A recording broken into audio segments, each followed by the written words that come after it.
ការសម្រេចការរបស់មនុស្សស្រីនឹងគឺវាធ្វើឡើងដោយយ៉ាងណាអញ្ចឹងមនុស្សស្រីម្នាក់ដល់ពេលដែលចាប់ដើមចេះមានអារម្មណ៍ផ្លូវភេទចាប់ដើមពេលដែលមករដូវអញ្ចឹងណាអញ្ចឹងពេលហ្នឹងគឺចាប់ដើមអាចមានកូនបានទេអញ្ចឹងអាពេលដែលយើងអាច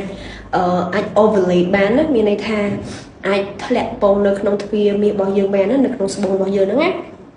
គឺមានន័យថាយើងអាចមានអារម្មណ៍ផ្លូវភេទទេ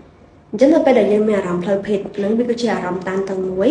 ហើយអារម្មណ៍តានតឹងហ្នឹងគឺយើងអាចសម្រេចវាដើម្បីធ្វើឲ្យបំបត្តិភាពអារម្មណ៍តានតឹងហ្នឹងបានហើយយើងមិនចាំបាច់ទៅរកដៃគូទេព្រោះថាយើងជាមនុស្សស្រីយើងអាចនឹងជួបបញ្ហាច្រើនដល់ពេលដែលយើងមានដៃគូអាចកើតរោគឬក៏អាចមានគាត់មិនបានពេញទុកមុនឬក៏មានបញ្ហាផ្លូវចិត្តផ្សេងៗទៀតអញ្ចឹងយល់ល្អយើងស្វែងយល់ពីខ្លួនឯងទៅគឺដើម្បីឲ្យយើងដឹងថាអូរាងកាយរបស់យើងនៅពេលដែលយើងមានអារម្មណ៍ផ្លូវភេទតានតឹងបែបនេះតើយើងគួរតែដោះស្រាយវាបែបណាវិធីដែលមនុស្សស្រីប្រើប្រាស់ក្នុងការដែលគាត់សម្រេចការខ្លួនឯងគឺប្រើជាមួយនឹងដៃជាមួយនឹងម្រាមដៃឬក៏គាត់អាច